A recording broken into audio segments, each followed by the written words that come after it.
الحمد لله رب العالمين، والصلاة والسلام على خاتم النبيين وعلى آله وصحبه أجمعين، وبعد. لبيك اللهم لبيك، لبيك لا شريك لك لبيك، إن الحمد والنعمة لك والملك لا شريك لك. أعوذ بالله من الشيطان الرجيم. بسم الله الرحمن الرحيم. ولله على الناس حج البيت من استطاع إليه سبيلا. وقال تعالى: وأذن في الناس بالحج يأتوك رجالا وعلى كل ضامر يأتين من كل فج عميق، من كل فج عميق ليشهدوا منافع لهم. صدق الله العظيم. سامعین و ناظرین، ماہ عید الفطر کے بعد ہم اشہر حرم میں داخل ہو چکے۔ آج ماہ ذوالقعدہ، اس کا آخری عشرہ ہے۔ تو اللہ تعالیٰ نے اس حرم محترم مکہ مکرمہ، جہاں سے میں آپ سے مخاطب ہوں، اس کو بڑا شرف بخشا۔ اسی میں کعبۃ اللہ المشرفہ ہے، جو پہلا اس دنیا میں اللہ کا گھر ہے۔ اسی کی طرف پوری دنیا کے مسلمان اپنی نمازوں میں توجہ کرتے ہیں، اور آج کل ان ایام میں ماشاء اللہ مکہ مکرمہ کی گلیاں، بازار، اس کے ہوٹل اور اس کی مسجد حرام اللہ کے مہمانوں کی آواز اور ان کی صدائے لبیک لبیک اللہم لبیک سے گونج رہی ہے۔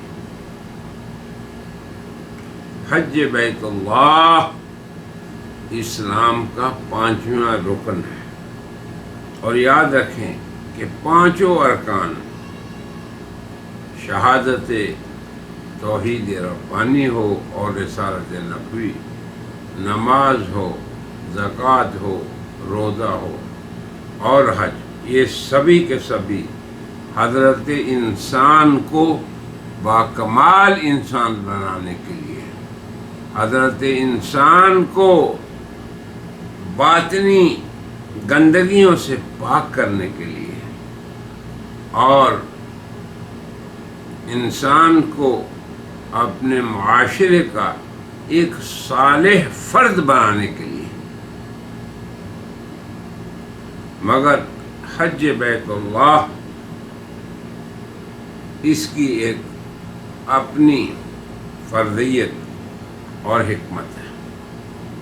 حج بیت اللہ کے جتنے بھی اعمال ہیں، جنہیں مناسک حج کہا جاتا ہے، ہر ایک عمل میں 2 فائدے ہیں انسانوں کے۔ ایک تو اللہ کی اکبریت، اس کی اعظمیت اور اس کی عالمیت، اور اس ذات کی کبریائی انسانوں کے دلوں میں بیٹھتی ہے۔ اور دوسرا، امت مسلمہ کی وحدت کا یہ ایک انتہائی خوبصورت مظہر ہے۔ آپ سوچیں کہ ایک بندہ کہاں سے احرام باندھتا ہے؟ مشرق سے، چین اور جاپان سے، اور ایک مغرب سے باندھتا ہے، یورپ کے آخری ملک سے، دوسرا افریقہ سے۔ بیت اللہ سے سینکڑوں نہیں ہزاروں میل دور سے احرام باندھنے والا اللہ کی کبریائی کا اور اپنی بندگی کا، یہ 2 مقصد ہیں کہ انسان کے دل میں اللہ رحمان الرحیم رب جلیل کی جلالت اور عظمت بیٹھ جائے اور خود بندے کا تواضع اور بندگی یہ ظاہر ہو جائے۔ اب آپ دیکھیں کہ ایک آدمی جب لبیک پڑھتا ہے اپنے ملک سے نکلتے ہوئے تو وہ اللہ کی عظمت کا اظہار بھی کرتا ہے، اعلان بھی کرتا ہے اور اعتراف بھی کرتا ہے، اور پھر یہ دیکھیں کہ وہ اللہ کی اس عظمت کو پکار کے بیان کر رہا ہے، اعلان کر رہا ہے، اظہار کر رہا ہے۔ صحراؤں کی ریتیں اس کی شاہد ہیں، بلندیوں کے پہاڑ اس کے شاہد ہیں، اور کافروں اور مسلم انسانی افراد اس کو دیکھتے ہیں، مشاہدہ کرتے ہیں۔ یہ عجیب عمل ہے آج۔ حج کے مناسک سب سے پہلا عمل اس کا احرام باندھنا ہے، اور احرام کیسے بندہ باندھتا ہے کہ اپنے عادت کے لباس جس کی اس کو پیدا ہونے سے لے کر اس عمر تک جس میں وہ حج کر رہا ہے، 40 سال کی عمر ہے، 50 کی ہے، 60 کی ہے، 70 کی ہے، 80 کی ہے، 100 برس کی عمر بھی ہو، تو آدمی اپنے عادی لباس کو جس کی اس کو عادت ہو چکی، شلوار قمیض پہنتا ہے، پاجامہ پہنتا ہے، دھوتی پہنتا ہے، پینٹ شرٹ پہنتا ہے، جو بھی پہنتا ہے اس عادی لباس کو ترک کر دیتا ہے، اور پھر کیا اختیار کرتا ہے؟ ایسا لباس جو اس دنیا سے کوچ کرنے والے لوگوں کا لباس ہے، نہ سلا ہوا لباس انسان ان لوگوں کو پہناتے ہیں جن کو کفن پہنایا جاتا ہے، یعنی شلوار قمیض یہ زندوں کا لباس ہے، مگر جو اس دنیا کو چھوڑنے والے ہیں ان کا لباس نہیں۔ لباس احرام میں بھی یہی ہے کہ محرم آدمی سلا ہوا لباس نہیں پہن سکتا، چھوڑتا ہے اس کو خوشی سے، رضا سے، اور ساتھ ہی لبیک پڑھتے ہوئے چھوڑتا ہے خوش ہو کے۔ تو اپنی تواضع اور بندگی کا اعتراف ہے شروع میں، اور اللہ کی عظمت اور کبریائی اور اس کی جلالت کا اعتراف ہے، اور یہ اعتراف صرف اپنے گھر ہی میں نہیں کر رہا، گھر والوں کے سامنے نہیں کر رہا، نہ اپنی امت کے افراد کے سامنے کر رہا ہے، بلکہ وہ لوگ جو مانتے ہیں اللہ کو وہ بھی اسے دیکھتے ہیں، پہچانتے ہیں کہ یہ اللہ کے گھر کا راہی ہے جو ساری دنیا سے کنارہ کش ہو کے اپنے رب کو منانے کے لیے اس کے گھر جا رہے ہیں۔ تو یہ ہے بنیادی طور پہ سوچ جو ہر حاجی کی ہونی چاہیے۔ ہمیں یاد ہے کہ جب شروع میں تقریباً 50 سال پہلے ہم یہاں آئے تھے تو مکہ مکرمہ جس طرح موت کا کوئی وقت نہیں، حاجی کا بھی کوئی ٹائم نہیں۔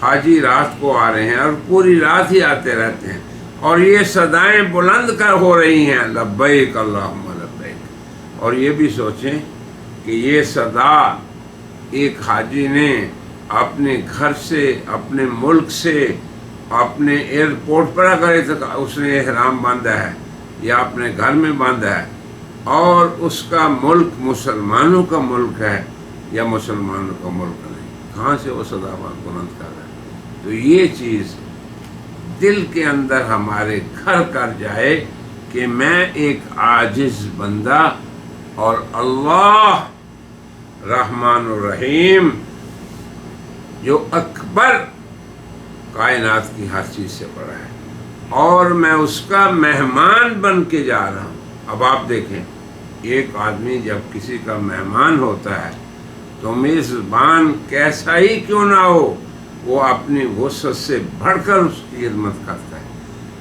اور پھر مہمان اچھا لباس پہن کے جاتا ہے جیسے وہ اپنے لیے زینت سمجھتا ہے۔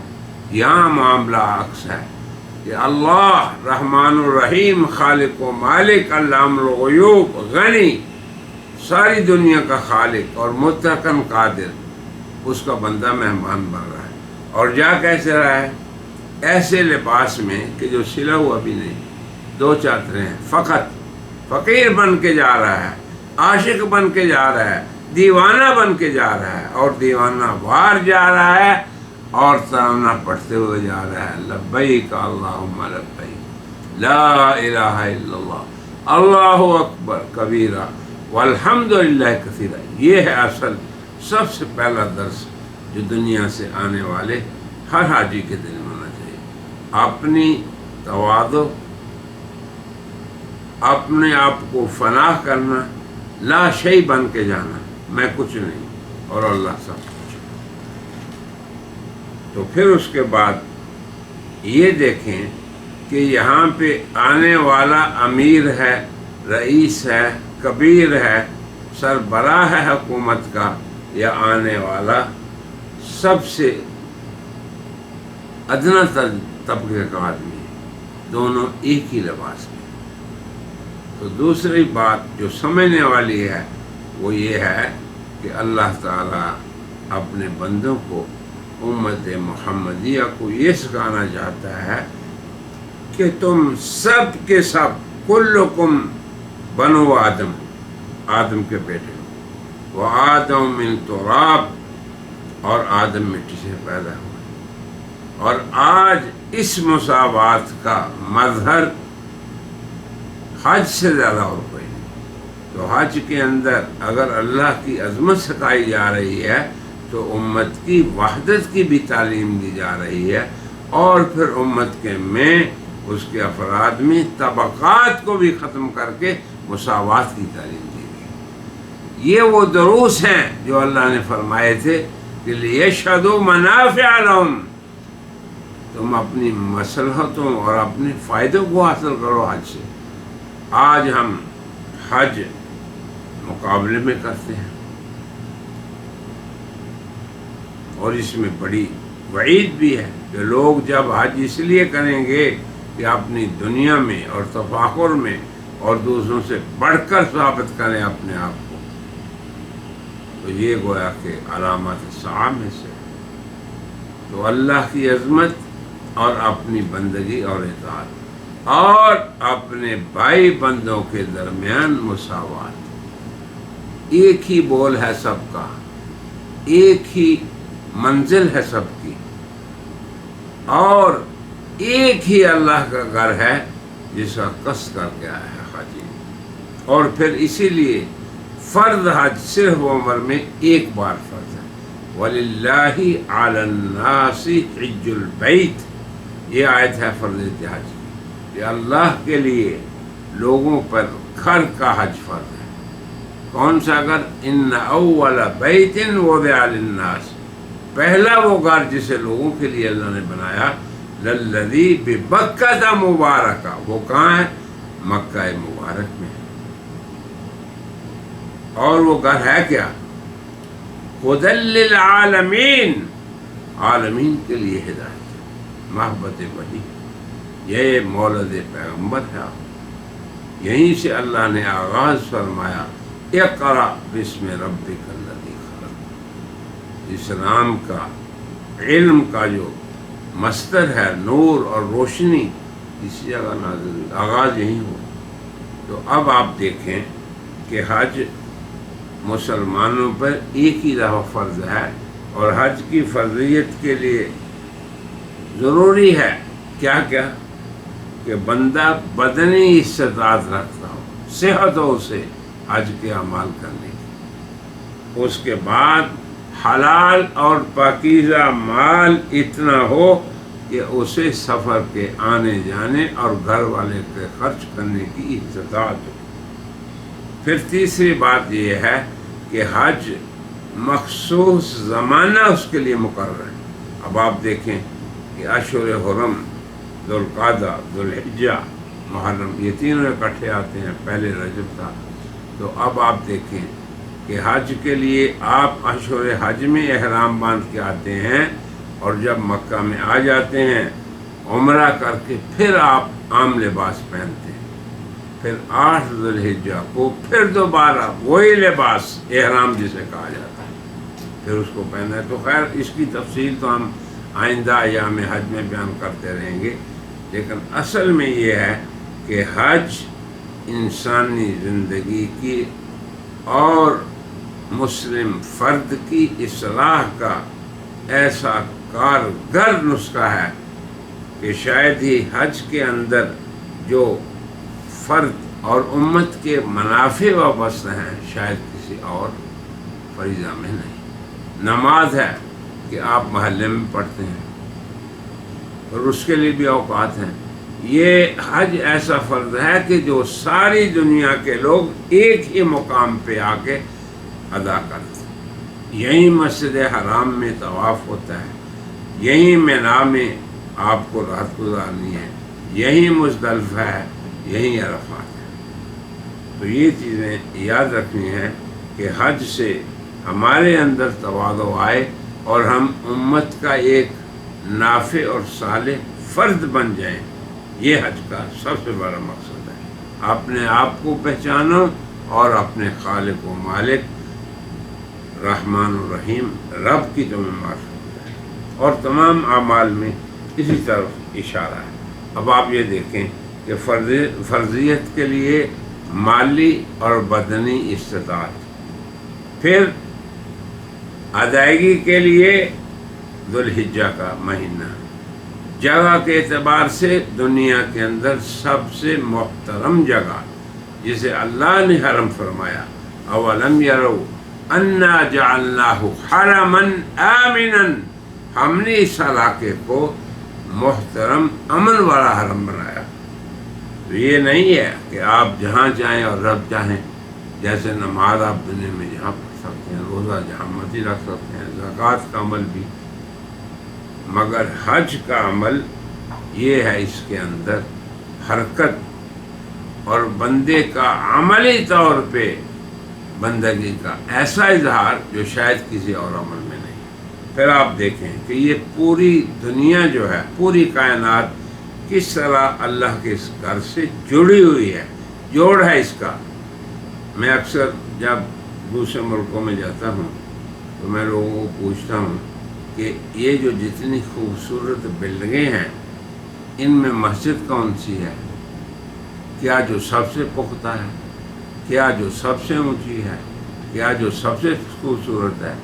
نہیں، بلکہ وہ بلڈنگ مسجد ہے جس کی محراب کا رخ بیت اللہ الحرام کی طرف۔ اب آپ دیکھیں، اب آپ خود اس طرف چل کے آ رہے ہیں، تو یہ پوری دنیا جو ہے اس کو آپ سمجھیں، ساری دنیا کا آغاز اللہ کے گھر سے ہوا ہے۔ ایک حدیث میں ہے کہ سب سے پہلے اس دنیا کے اندر جو بلبلہ اٹھا اور ایک مکان ظاہر ہوا وہ بیت اللہ الحرام کی جگہ ہے۔ پھر اس سے ساری دنیا کو اللہ نے کھینچا، جیسے ربڑ سے کھینچا جاتا ہے۔ تو اب اس مرکز کائنات اول بیت اللہ الحرام، اس کو یہ سمجھیں کہ اس کا ایک خاص ایریا ہے۔ جو لوگ یہاں آتے ہیں ان کو پتہ ہے کہ مسجد عائشہ کی طرف سے، پھر اس کے بعد جو لوگ جدہ سے آتے ہیں وہاں اس کی حدود ہیں، جو لوگ جیرانہ کی طرف سے آتے ہیں وہاں حدود ہیں، جو مدینہ کی طرف سے آتے ہیں وہ بھی جانتے ہیں کہ یہاں سے حدود حرم شروع ہوگی۔ تو چاروں طرف تقریباً 40 کلومیٹر کا یہ ایریا حرم ہے، جہاں پہ ایک نماز لاکھ کے برابر ہے، جہاں پہ شکار ناجائز ہے۔ اور پھر حالت حرام میں تو آپ اپنے ملک سے ہی جب نکلتے ہیں تو اپنا بال بھی نہیں کاٹ سکتے، اپنے ناخن نہیں اتار سکتے، اس قدر امن سے حاجی نے آنا ہے اس گھر کا رخ کرتے ہوئے۔ تو دنیا میں سب سے پہلے یہ سمجھیں کہ کعبۃ اللہ المشرفہ کی جو بلڈنگ ہے جسے آپ دیکھتے ہیں ہر روز، تو اس کے ارد گرد کا ایک ایریا حرم ہے۔ جیسے میں نے ابھی عرض کیا کہ مسجد عائشہ کی طرف، ادھر سے جائرانہ کی طرف، جائرانہ تک جاتا ہے ادھر سے، اور اسی طرح چاروں اطراف میں۔ اب حرم سے باہر جو ایریا ہے اسے کہا جاتا ہے حل۔ پہلے حرم پھر حل۔ حرم کے اندر بہت سی وہ چیزیں جو حل میں جائز ہیں حرم میں جائز نہیں، عام دنوں میں، سارے سال میں بھی، احرام کی حالت میں نہیں، مگر حرم کے ایریے میں حضور نے فرمایا لا یعضد، کہ اس کے درخت کو بھی نہیں کاٹ سکتے، اس کے کانٹے کو بھی نہیں آپ اتار سکتے، یہ عام دنوں کی بات کر رہا ہوں، اس کے شکار کو بھی آپ نہیں کر سکتے عام دنوں میں پورا سال۔ اب آپ حرم سے باہر نکل گئے تو حل، اب حل کیا ہے کہ جہاں پر یہ چیزیں جائز ہیں۔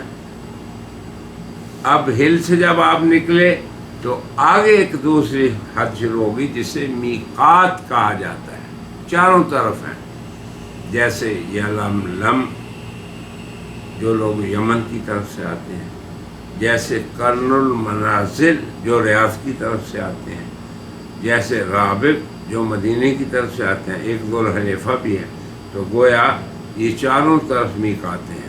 میقات سے جب آپ نے کراس کر لی تو آپ حل میں آ گئے۔ اب حل کے بعد جب آپ مکے کی حدود میں آ گئے تو یہ حرم ہے، تو پہلا حرم، اس کے بعد دوسری چیز حل، اس کو بھی آپ جانیں، پھر حل سے نکل کے میقات کا ایریا۔ اب آپ دیکھیں پوری دنیا کو کیسے اللہ نے حرم سے جوڑ رکھا ہے۔ اب میقات کے باہر جب آپ تھے تو اب آپ نے جب عمرے کے لیے آنا ہے تو میقات کی باہر سے احرام باندھنا ہے۔ دیکھیں کہاں سے اس کی حدود شروع ہو گئی، کہاں سے کھینچ لگ گئی اللہ کے بندوں کو اس کر کے۔ فَجْعَلْ أَفْئِدَةً مِّنَ النَّاسِ تَهْوِي إِلَيْهِمْ، ابراہیم نے دعا کی جب اس کی تعمیر کی کہ اے اللہ تو اس کی طرف لوگوں کے دلوں کو، ان کے دلوں کے اندر اس کی شوق اور رغبت اور اس کی محبت کو ڈال دے، اور پھر فرمایا کہ تو یہاں کے رہنے والوں کو ہر چیز کی عمدہ روزی عطا فرما، اور الحمدللہ ہر چیز سارا سال ملتی ہے یہاں۔ چلیں آگے، اب سمجھیں حرم پہلا ایریا، اس کے بعد حل دوسرا ایریا، حل کے بعد میقاتیں چاروں طرف، پھر میقات سے آگے پوری دنیا تک کو آفاق کہا جاتا ہے۔ اہل حرم جو حرم میں رہتے ہیں، اہل حل جیسے جدہ حل میں ہے، وادی فاطمہ حل میں ہے، جیرانہ کے بعد جتنا ایریا وہ حل میں ہے، اہل حل ہو گئے۔ پھر اس کے بعد مواقیت آتی ہیں، پھر مواقیت کے بعد پوری دنیا آفاق ہے، تو اسے آفاقی کہتے ہیں۔ جیسے مدینہ منورہ آفاق میں ہے، مدینہ کے لوگ آفاقی ہیں، وہ میقات کو کراس جب کریں گے حج یا عمرے کی نیت سے تو احرام باندھنا پڑے گا۔